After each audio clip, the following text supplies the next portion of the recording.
قلعہ رانی کوٹ دنیا کا سب سے بڑا قلعہ رانی کوٹ سندھ کے ضلع جامشورہ کے علاقے کھیر تر میں واقع ہے۔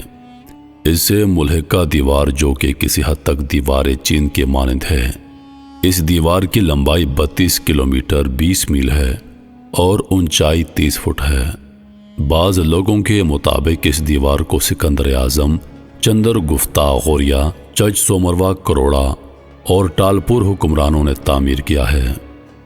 قلعہ رانی کوٹ حیدرآباد سے جانب شمال 90 کلومیٹر دور کھیرتر پہاڑوں کے قریب واقع ہے۔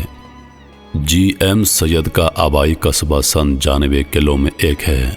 سندھی محقق بدر ابڑو کی تحقیق کے مطابق اس قلعے کا اندرونی رقبہ تقریباً 6000 ایکڑ 8.9 مربع میل علاقے پر پھیلا ہے۔ پاکستانیوں کی اکثریت اس نامی گرامی قلعے کی تاریخ و بنیادی معلومات سے ناواقف ہے۔ وجہ یہ ہے کہ یہ بے آباد اور ویران علاقے میں واقع ہے۔ جب اس کی باریکی سے تحقیق کی گئی تو دلچسپ انکشافات سامنے آئے۔ دنیا کی اولین انسانی بستیاں دریاؤں کے کنارے آباد ہوئیں تاکہ انہیں 24 گھنٹے زندگی کا منبع پانی ملتا رہے۔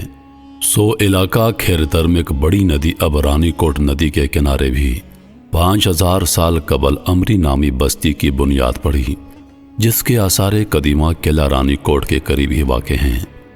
اس ندی کا پانی دریائے سندھ سے جا ملتا ہے جو تب 40 میل دور بہتا تھا۔ راستہ بدلنے کی وجہ سے اب دوری 20 میل رہ گئی۔ اس بستی کے آثار بتاتے ہیں کہ تب یہ علاقہ انسانوں کی گزرگاہ بن چکا تھا۔ خیال ہے کہ یہ بستی وادی سندھ کی تہذیب کا حصہ اور سندھ اور راجستان اور پنجاب کی دیگر بستیوں سے براہ منسلک تھی۔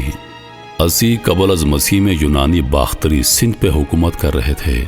تب تک سندھ میں مشہور بندرگاہ بھمبور کی داغ بیل پڑ چکی تھی۔ اس بندرگاہ کے آثار کراچی کے مضافاتی علاقے دہا بیجی کے نزدیک واقع ہیں۔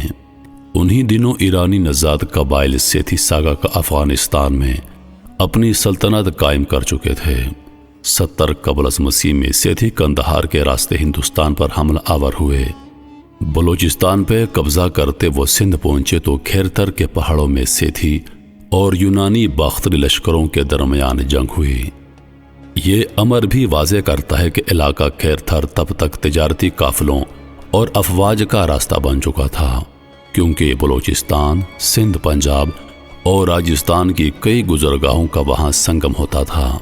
سیتھی کامیاب رہے اور انہوں نے سندھ پر بھی قبضہ کر لیا۔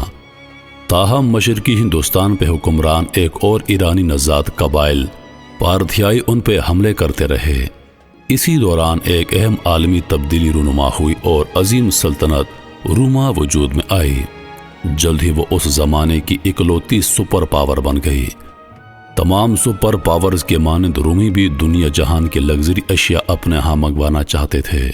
چین، تبت، ہندوستان اور افغانستان سے مختلف سامان، کھالیں، موتی، قیمتی پتھر، لوہا، اونی کپڑے، جانور، مسالے، ریشم، سوت، شیشم، پھل، چاول، اناج وغیرہ رومی سلطنت پہنچنے لگا۔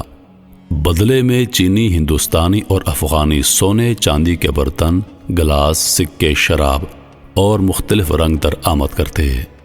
1 عیسوی تک جنوبی ایشیا اور چین سلطنت روما کے مابین ہونے والی اس تجارت کا سب سے بڑا مرکز بھمبور کی بندرگاہ بن گئی۔ وجہ یہ ہے کہ وہی اپولوجس، عدن، سکندریہ اور رومیوں کی دیگر اہم بندرگاہوں کے نزدیک ترین واقع تھی۔ چنانچہ چین، افغانستان، تبت اور ہندوستان سے کثیر سامان پہلے بھمبور پہنچتا اور پھر بحری جہازوں کے ذریعے باہر چلا جاتا۔ رومیوں نے اس بندرگاہ کو بریکریکون کا نام دیا۔ اسی تجارت کے باعث کھیرتر کی بندرگاہ نے بہت اہمیت اختیار کر لی، کیونکہ بیرون سندھ سے آنے والے بیشتر تجارتی قافلے وہیں سے گزر کر بھمبور جاتے۔ اس اہم تجارتی راستے کو دشمنوں کی دسترس سے محفوظ کرنے کی خاطر سیتھیوں نے بستی امری کے نزدیک ایک بہت بڑا قلعہ بنایا، جہاں مستقل طور پہ بہت بڑی فوج قیام کر سکے۔ یوں قلعہ رانی کوٹ وجود میں آیا۔ رفتہ رفتہ سیتھی اور بستی امری قصہ پارنیہ بن گئے، مگر قلعہ قائم رہا۔ تب اس میں برج موجود نہ تھے۔ یہ 45 برج 1852 میں سندھ کے دو تالپور حکمرانوں میر کرم خان اور میر مراد علی خان نے تعمیر کرائے تاکہ وہاں توپیں رکھی جا سکیں۔ یہ قلعہ آج عظمت رفتہ کی یاد دلاتا ہے۔ اس کا نظارہ اور سیاحت کرنے ضرور جائیے۔ سیٹھی 400 عیسوی تک موجودہ پاکستان اور بھارت کے علاقوں پر حکومت کرتے رہے، تاہم آہستہ آہستہ ان کی سلطنت سکڑتی رہی۔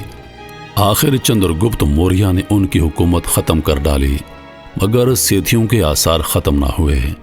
ماہرین بشریات کی روح سے جٹ، گجر، آہیر، راجپوت، لوہار اور ترخان نسلیں انہی سیتھیوں کی اولادیں ہیں۔